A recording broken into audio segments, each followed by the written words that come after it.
there is like a time gap that exists between the moment of discovery or awareness of the addiction and that Yeah. process of full disclosure, right? So it's like what Nick, I Ex- think you like to call it like the messy middle, Yeah. right? Where you're stuck in that place where you know what you're dealing with, but you also know that you're both working towards that full disclosure.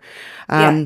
So in those cases, how can the addict or struggler move towards transparency and honesty Okay. without adding more pain Yeah. or trauma to their spouse? So, Rebecca, you know that a big word in the partner recovery world is the word boundaries. Yes. And so, a really important, like, you put a boundary around that. Okay. Doesn't mean that it's going to fall through, but Dan Drake and I call those wait time boundaries. Okay. Which is, that exercise initiated originally by the partner. Okay. Okay. In the wait time, if I get really triggered, that might be I take a stand that I really would prefer to not have the trickle, dribble kind of discoveries. Mm-hmm. So what I prefer is that you put that into the disclosure document. Okay, maybe I'm going to ask if it's a relapse. You let me know within 24 hours. But if there's a lot of information that you're picking up while you prepare that you realize you have not told me, I think I want to wait and learn that all at once in the disclosure. Okay. So here's the thing. I know I get really triggered sometimes. Okay. And there are times I just feel like I got to have that information now or I'm going to die. Yes.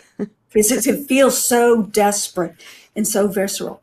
The wait time boundaries would say, remember that when I'm calm and cool and collect and think about it, and after I come off the trigger, I will probably regret if you answer those questions. So here is, and she put it in quotes, these are the exact words.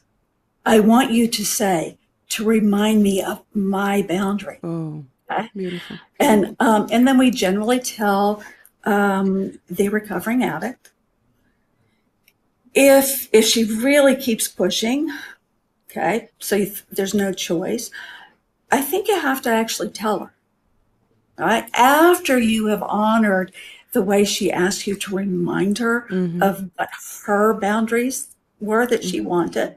So we all know that can happen sometimes. It's just so desperate that the partner can't hold it in, because it really does feel quite visceral. Life and death, it's a safety thing. Yeah. So if you're really pushed, you always have to lead with truth. Okay. And that's she's probably going to regret it afterward. Okay. But here's the thing, that you honored boundaries that she really clearly thought out. That's not something that you're doing to hurt her.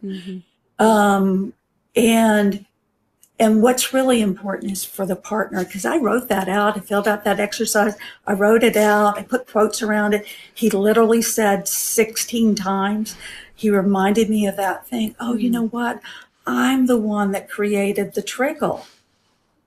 I'm the one that created the stagger. So I'm not necessarily going to shame myself or blame myself, but I'm also not going to blame him. Right. So we try to put it, and that's accepting reality. It often happens. I think it helps.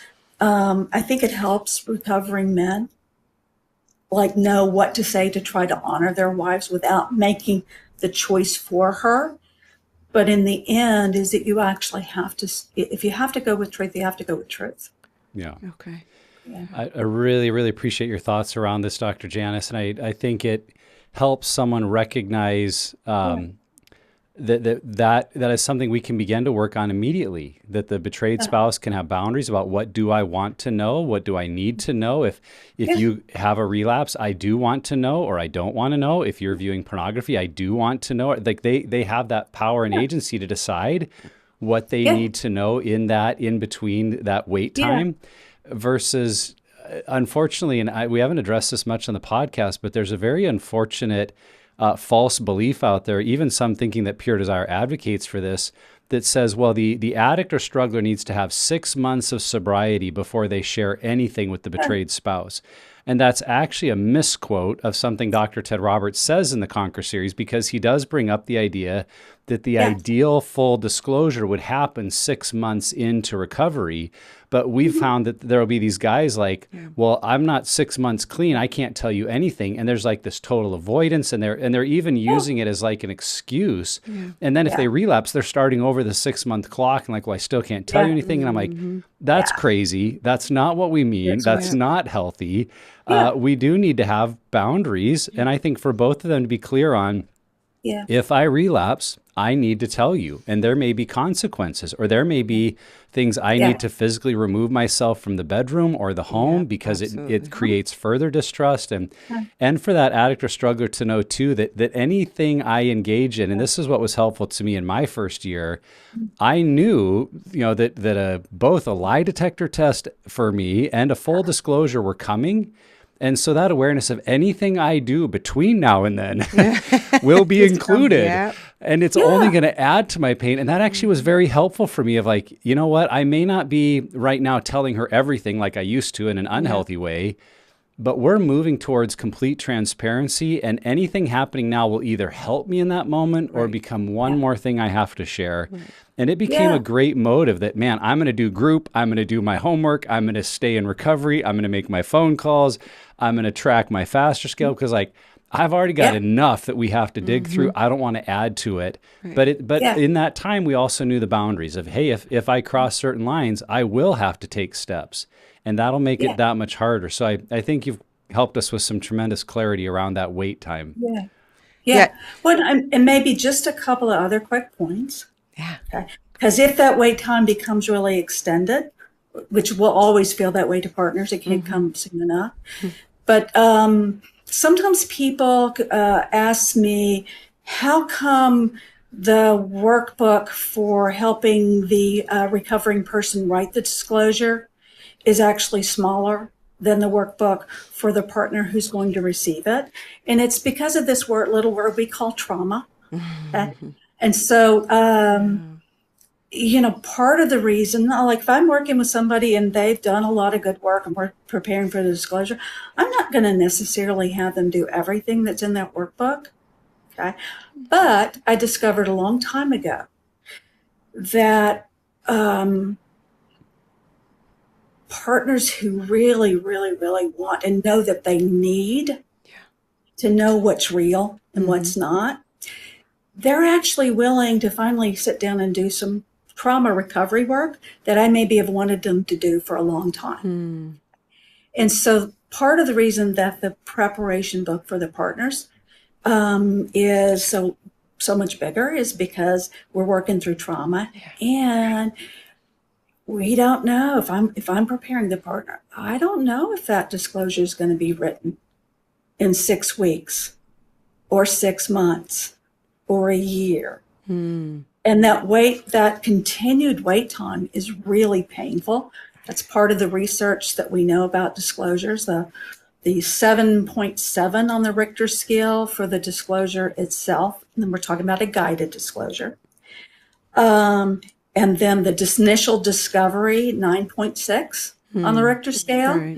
That prolonged wait time is 9.2, which is much higher than the actual pain of the disclosure. So if we get really extended work time, then we also get extended prep time.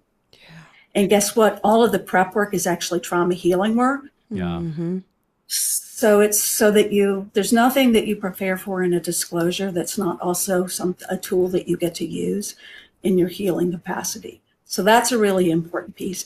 And part of that prep is to really help partners discern the difference between what do I want to know versus what do I really need to know. And if I'm the partner preparing for a disclosure, if I do a really good job and I'm really willing to look at that and let my guide help me, I guarantee you the questions I think I want answered when I very first start this process are probably going to be much more narrowed and more precise. not only am I they're going to be more precise, I'm going to actually know the purpose for them. I'm going to know the difference between this is something about my intuition. I'm checking on my intuition, and that's a very different reason for asking a question than I think he's lied to me during, like, the recovery process. And if I know what the purpose of my questions that are need to knows are about, then I start to put together that puzzle, that all of those facts and information that I get in the disclosure, I can put them together so much faster. And once I can put that together so much faster for like, what's the reality of what he's been doing and living? Now I get to toggle that. Oh, and what was going on with me? Right. And I start to create my own timeline of how I came to be who I am in this moment after a disclosure. Wow. So now I'm working on my own self-truth. So empowering. And I love it. I'm just imagining that process as you're sharing it. And how empowering, but also how educated and competent, right, within your own self-healing you as the betrayed spouse can be once the actual disclosure happens. All that prep work, whether it's short, but I kind of like the long one just because of the sake of how much work the betrayed spouse gets to do on their own, meaning they're going to be so much more well equipped by the time the disclosure comes, that they will have the tools and the healing and the self-awareness to be able to navigate that disclosure in a healthy way. Yeah. Yeah. Well, and I think it answers one of the maybe pushback or questions we get from betrayed spouses who feel like, this isn't my problem. Why do I have to deal with it? I don't want to do this work. But the reality is, you have your own story. And whether you wanted their addiction issues to impact your story or not, the truth is it did. And you're really well served to see, how did their issues and the truths I'm learning, how did that impact me and feed into things I've believed about myself or traumas I've walked through, life experience. It all gets mixed together, and we can act like, well, that's just their problem, you go fix it. Or we can say, we've used the illustration a lot of, I may be the passenger here in a car accident, and I didn't make the driving decision. I didn't want it, but as a passenger, I got hurt too, and I can act like I'm fine and walk away with a broken leg. Or I can say, I got hurt by someone else's behaviors, and I need to do some work now to recover, which might include looking at my own story. And when we do that, it is so empowering, and it can really create the new foundation for a healthy marriage or a healthy life.